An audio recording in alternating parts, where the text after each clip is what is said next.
Times now नव भारत में यह कार्यक्रम चला था दोस्तों, आपकी स्क्रीन पर आप देख सकते हैं। गरबा का बहाना, हिंदू बेटियां निशाना। और यही नहीं, इस चैनल पर यह कार्यक्रम भी चला था कि भाई मियां भाई गरबा जाएंगे। इसी कार्यक्रम पर एनबीडीएसए ने आदेश जारी किया है कि गरबा जैसे पावन मौके को सांप्रदायिक रंग देने की कोशिश की है टाइम्स नाउ नव भारत ने, और इस कार्यक्रम को तुरंत हटाया जाए। सख्त आदेश एनबीडीएसए का। मगर आप कहेंगे कि आज मैं इसकी चर्चा क्यों कर रहा हूं दोस्तों। इस कार्यक्रम की एंकर का नाम है नविका कुमार।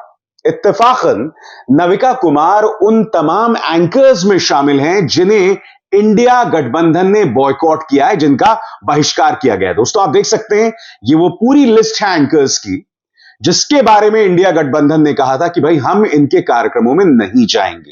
ये पूरी लिस्ट जारी की गई थी जिसमें एक नविका कुमार भी है। अब एक मजे की चीज मैं आपको दिखाता हूं आपकी स्क्रीन पर। कांग्रेस के नेता कमलनाथ, जो अपने आप को भावी मुख्यमंत्री के तौर पर देख रहे हैं मध्य प्रदेश का, कांग्रेस के नेता कमलनाथ नविका कुमार को इंटरव्यू दे रहे हैं।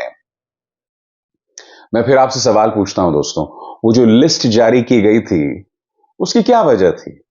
आज जम्मू कश्मीर के पूर्व मुख्यमंत्री उमर अब्दुल्ला इस पर ताना दे रहे हैं कि चलो ये ढोंग भी खत्म हुआ। मैंने कांग्रेस के कुछ नेताओं से बात की, मैंने बोला ऐसा क्यों हो रहा है? आपने खुद ही इन एंकर्स का बॉयकॉट किया था और अब आपके नेता कमलनाथ जो हैं, जो अपने आप को मध्य प्रदेश का अगला मुख्यमंत्री देखते हैं, वो 24-24 घंटे के इंटरव्यू दे रहे हैं इन एंकर्स को। तो क्या वजह है इसकी? तो कांग्रेस के नेताओं का कहना है कि हमारे जो नेता हैं, खासकर जो बड़े बड़े नेता हैं, वो हमारे कंट्रोल में नहीं है। हकीकत यह है दोस्तों कि इस वक्त कांग्रेस ही कंट्रोल में नहीं है। हकीकत यह है कि कहीं ना कहीं कांग्रेस इंडिया गठबंधन को कमजोर करने की कोशिश कर रही है और उसकी कुछ हरकतें जो हैं वो इसका सबूत हैं। मसलन याद कीजिए दोस्तों, पिछली बार जब चुनाव हुए थे तो समाजवादी पार्टी को टिकट दिए गए थे और समाजवादी पार्टी जो है उसने मध्य प्रदेश से अपने प्रत्याशी खड़े किए थे। इस बार समझौता नहीं हो पाया। न सिर्फ समझौता नहीं हुआ, बल्कि जब कमलनाथ से अखिलेश यादव के बारे में सवाल किया गया तो देखिए उन्होंने एक पूर्व मुख्यमंत्री के बारे में किस अंदाज में बात की कि अखिलेश वखिलेश का सवाल मुझसे मत पूछो। सुनिए। सर, अखिलेश यादव ने आरोप लगाया कि उनने भी बोला, अरे भाई छोड़ो अखिलेश छोड़ो अखिलेश छोड़ो अखिलेश। अब जाहिर सी बात है कि समाजवादी पार्टी के सबसे बड़े नेता हैं अखिलेश यादव, और अगर कमलनाथ इस अंदाज में उनसे बात करेंगे तो कोई भी पसंद नहीं करेगा। नतीजा, अखिलेश यादव नाराज हो गए। उन्होंने यह भी कह दिया कि मैं कांग्रेस को यह नसीहत देता हूं कि चिरकुट नेता हमारे बारे में कुछ ना कहें। यही नहीं, अखिलेश यादव ने यह भी बयान दिया है कि अच्छा हुआ कांग्रेस ने अभी धोखा दे दिया, बाद में धोखा देते तो न जाने क्या होता। और इस वक्त उत्तर प्रदेश के अंदर भी समाजवादी पार्टी और कांग्रेस के नेताओं के बीच में आपसी बयानबाजी चल रही है। कांग्रेस के नेता हैं अजय राय, वो समाजवादी पार्टी के बारे में कुछ कुछ बोलते रहते हैं, लगातार बोलते रहते हैं, जबकि आप जानते हैं कि समाजवादी पार्टी उत्तर प्रदेश के अंदर सीनियर पार्टनर है। मगर दोनों ही राज्यों में ऐसा लगता है कि कांग्रेस के नेता ऐसी बयानबाजी कर रहे हैं जिससे गठबंधन कमजोर पड़ जाए। नतीजा यह कि इंडिया गठबंधन के अंदर जो है सिर्फ उटव्वल का माहौल है। अखिलेश यादव ने कमलनाथ पर निशाना साधते हुए क्या कहा, आपके स्क्रीन पर। अखिलेश ने कहा है कि मैं सुबह 6 बजे जब यहां आ रहा था तो एक अंग्रेजी अखबार पढ़ रहा था। उस अखबार के फ्रंट पेज की पहली खबर थी जो यहां के एक कांग्रेस नेता के नाम से मिलती जुलती है। जिसके नाम में कमल हो उनसे क्या उम्मीद की जा सकती है? वो बीजेपी की भाषा ही बोलेंगे, दूसरी भाषा नहीं बोलेंगे। अखिलेश ने कहा कि वैसे तो अखबारों में आपने बहुत कुछ पढ़ लिया होगा, एक समय तो ऐसा था, लग रहा था हम लोग गठबंधन में चुनाव लड़ने जा रहे हैं। हम लोगों में बातचीत हुई और पता नहीं क्या किस कारण से वो बात खत्म हो गई।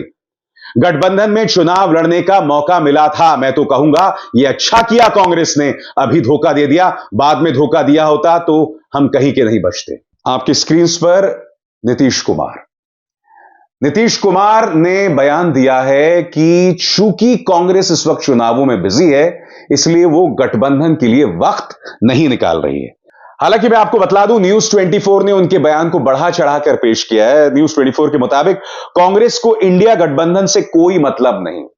उससे पहले भी उन्होंने कहा था कि भाई ये लोग चुनावों में, 5 राज्यों के चुनावों में इतना व्यस्त हैं कि अब इनका इंडिया गठबंधन से कोई लेना देना नहीं। नीतीश कुमार भी अगर ये बात कह रहे हैं तो बहुत बड़ी बात है। यहां सवाल उठना चाहिए कि भाई कांग्रेस के नेता इस तरह से जो फैसला इंडिया गठबंधन ने किया है उसका उल्लंघन क्यों कर रहे हैं? क्या कमलनाथ खुद को कांग्रेसी नहीं समझते? क्या कमलनाथ खुद को इंडिया गठबंधन का हिस्सा नहीं समझते? दिक्कत क्या, मैं आपको बताता हूं दोस्तों। ये जो कमलनाथ हैं, दिग्विजय सिंह हैं, ये लोग सब जो है ना, निहायत ही सामंती सोच के हैं, फ्यूडल सोच के हैं। इन्हें लगता है कि भाई हमारा एक साम्राज्य, हमें कोई ये नहीं सिखा सकता कि हमें क्या करना है। अब मैं आपको दिग्विजय सिंह की बात करता हूं। दोस्तों, हो क्या रहा था, अभी कम से कम 1-2 महीने पहले तक कमलनाथ मुद्दों पर चुनाव लड़ रहे थे, वो मुद्दों पर फोकस कर रहे थे, मगर फिर अचानक दिग्विजय सिंह के कुछ बयान आते हैं जिससे माहौल धीरे धीरे बदलने लगता है। सबसे पहले दिग्विजय सिंह के इस बयान पर गौर कीजिए। भाजपा के वरिष्ठ नेता मस्जिद जाने की कोशिश भी करते हैं। पूर्व मुख्यमंत्री दिग्विजय सिंह ने भाजपा पर जमकर निशाना साधा। सिंह ने प्रधानमंत्री मोदी द्वारा छत्तीसगढ़ में जितनी आबादी उतना हक वाले बयान पर भी कड़ी प्रतिक्रिया दी है। दिग्विजय सिंह ने कहा है कि मोदी जी और संघ प्रमुख मोहन भागवत आजकल मुसलमानों की बातें कर रहे हैं, वो मस्जिद में जाने की कोशिश भी करते हैं। अब मैं आपसे सवाल पूछता हूं, जब मध्य प्रदेश में मुद्दों पर चुनाव हो रहा है तो दिग्विजय सिंह को क्या जरूरत है मस्जिद, मंदिर, इस सब की बात करने की? और बात यहां नहीं रुकती दोस्तों, उन्होंने पीएफआई पर बयान दिया है आपके स्क्रीन पर। चुनाव है तो पीएफआई पर कार्रवाई, दिग्विजय सिंह का बयान। इस पर पलटवार करते हुए शिवराज कहते हैं, दिग्गी के सवाल पर बोले प्रियंका। क्या पीएफआई पर कार्रवाई का विरोध कांग्रेस का स्टैंड है? दिग्विजय सिंह के बयान पर बवाल। शिवराज ने प्रियंका से पूछा, क्या कांग्रेस पीएफआई पर कार्रवाई का विरोध करती है? पीएफआई पर कार्रवाई हुई तो दिग्विजय बहा रहे आंसू। तमाम अखबार आप देख सकते हैं दिग्विजय सिंह के इस बयान को उछाल रहे हैं। मैं आपसे एक सवाल पूछता हूं, जब कर्नाटक की ही तरह मध्य प्रदेश में भी कांग्रेस मुद्दों पर चुनाव लड़ रही थी, तो फिर अचानक दिग्विजय का यह बयान क्यों आ जाता है? एक नहीं, 2-2 बयान। क्यों आखिर दिग्विजय चुनाव को मुद्दों से हटाकर इन सांप्रदायिक मुद्दों की तरफ घसीट रहे हैं, पीएफआई जैसे संगठन की बात कर रहे हैं? मुझे ऐसा लगता है दोस्तों, क्योंकि दिग्विजय सिंह अपने बेटे जयवर्धन से बेतहाशा मोहब्बत करते हैं। मुझे न जाने ऐसा क्यों लग रहा है कि दिग्विजय सिंह इस बात को लेकर खुश नहीं है कि कमलनाथ मुख्यमंत्री बन सकते हैं, या कहीं उनके दिमाग में यह बात है कि कमलनाथ मुख्यमंत्री तो बने मगर कम अंतर से, ताकि उनका पार्टी पर दबदबा बना रहे। और यह कहीं ना कहीं जंग अगली पीढ़ी को लेकर भी है। कमलनाथ अपने बेटे नकुलनाथ को अपने उत्तराधिकारी के तौर पर देखते हैं और दिग्विजय अपने बेटे जयवर्धन को अपने उत्तराधिकारी के तौर पर देखते हैं, यानी कि दोनों बाप अपने बेटों को लेकर यहां पर जंग लड़ रहे हैं। दिग्विजय सिंह को जिम्मेदारी दी गई थी कि चंबल और उसके आसपास के इलाकों में टिकट का वितरण करें। वहां से लगातार शिकायत आ रही है कि दिग्विजय अपने पसंदीदा लोगों को टिकट दे रहे हैं और जो डिजर्विंग लोग हैं उनको टिकट नहीं दी जा रही है। आपको याद होगा, एक वीडियो वायरल हुआ था जिसमें कई लोग कमलनाथ से शिकायत कर रहे थे कि भाई दिग्विजय और उनके बेटे वहां ज्यादती कर रहे हैं। तो पलटकर कमलनाथ ने कहा था कि भाई आप दिग्विजय और जयवर्धन से बात कीजिए। ये क्या हो रहा है मध्य प्रदेश में, जिसके बारे में एक्सपर्ट्स कह रहे हैं कि आपको आसान जीत मिलेगी, वहां पर ये सब हरकतें हो रही हैं। और दूसरी तरफ इंडिया गठबंधन ने जो फैसला किया था, आप उसे नजरअंदाज कर रहे हैं। आखिर क्यों? कांग्रेस को यह बात समझनी पड़ेगी कि इस वक्त प्रचार तंत्र उनके खिलाफ है, पूरा गोदी मीडिया उनके खिलाफ है। तो फिर कमलनाथ टाइम्स नाउ नवभारत को इतना लंबा चौड़ा इंटरव्यू क्यों देते हैं? उनकी जंग न सिर्फ मीडिया से है बल्कि एजेंसी से भी है। अब कल ही की इस खबर को देखिए, क्योंकि इसमें भूपेश बघेल जो हैं बहुत बड़ी मुश्किल में फंस रहे हैं। खबर क्या है दोस्तों, आपकी स्क्रीन पर एजेंसी ने 3 नवंबर को दावा किया कि महादेव सट्टेबाजी ऐप के प्रमोटर्स ने मुख्यमंत्री भूपेश बघेल को अब तक 508 करोड़ रुपए दिए हैं। खबर ऐसे समय सामने आई है जहां कुछ देर बाद प्रदेश में वोटिंग होनी है।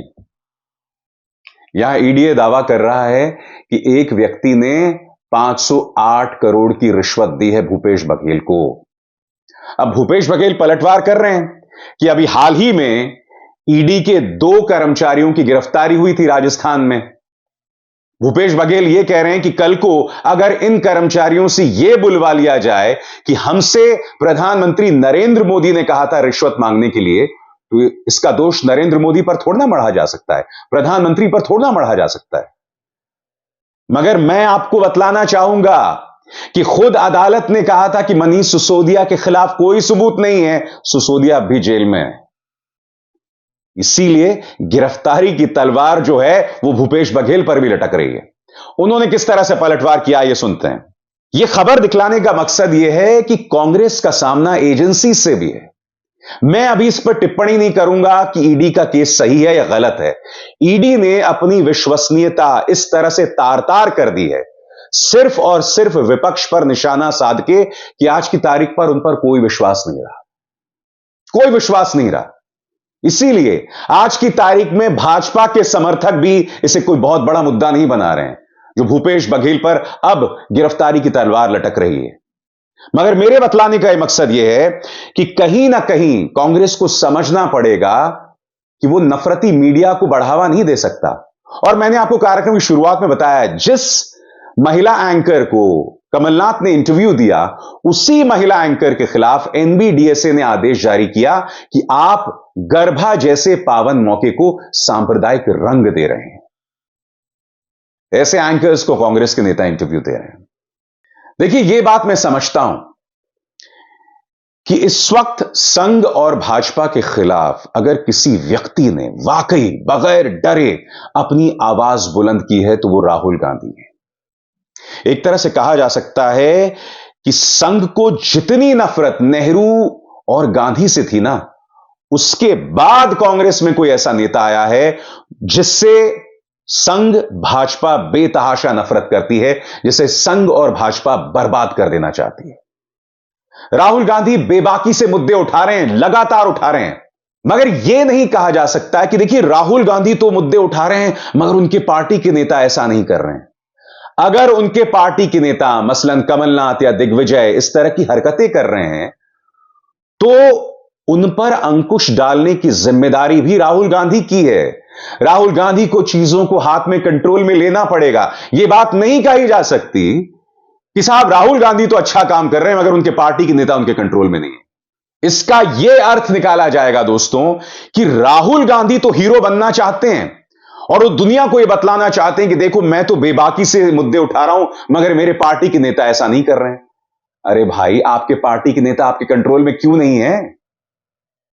मेरा यह कहना है, हीरो मत बनिए, राजनेता बनिए, क्योंकि आपकी लड़ाई एक ऐसी पॉलिटिकल पार्टी के साथ है जो नफरत को जरिया बनाती है अपनी राजनीति करने के लिए, जो बेकसूरों को 3-3, 4-4 साल तक जेल में डाल देती है और मुद्दा ही नहीं पता होता, जो अदालतों का, एजेंसीज का, मीडिया का इस्तेमाल करती है। आजाद भारत के इतिहास में इस तरह से अभिव्यक्ति की आजादी पर कभी हमला नहीं किया गया है जिस तरह से भाजपा के शासन में किया गया है।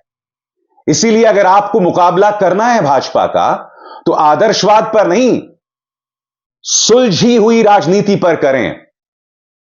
अपने पार्टी के उन बेलगाम नेताओं पर कंट्रोल डालें, उनके अहंकार पर कंट्रोल डालें।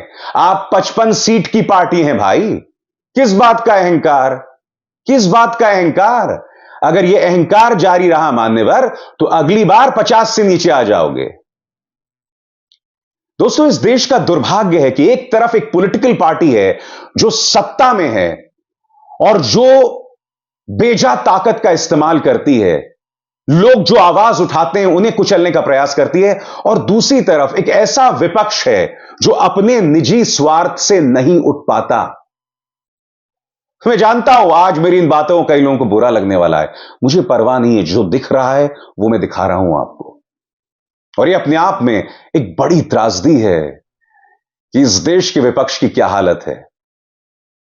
कल को अगर आपकी यही हरकतें जारी रही ना, तो इतिहास आपको माफ नहीं करेगा कि आप लगातार इस देश के लोकतंत्र को कमजोर करते रहे।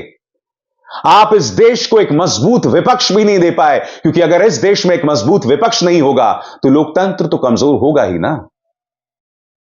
2024 में आपका जीतना मुश्किल है, आपकी लड़ाई कठिन है, मगर कम से कम लड़ाई करने का हौसला तो दिखाइए, एकता तो दिखाइए।